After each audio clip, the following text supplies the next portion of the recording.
Ay ka muna sa vlog. Ay ka muna sa vlog.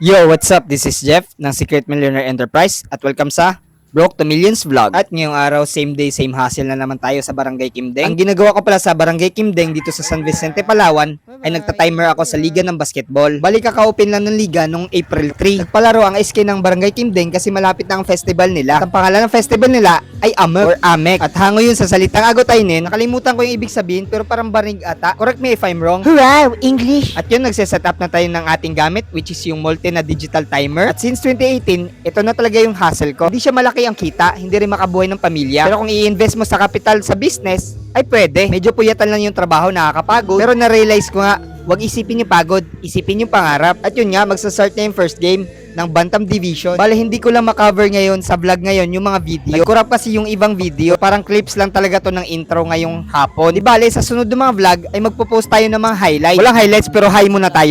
Hi ka muna sa vlog. At yun nga pala si Kuya Perlito Alvarez, isang SBP referee dito sa San Vicente, Palawan. Ang barker pala namin dito ay si Plong Dasilio. At yun lang sa aking vlog, sana wala kayong natutunan. At mag-follow ka na para updated ka sa sunod ng mga vlogs.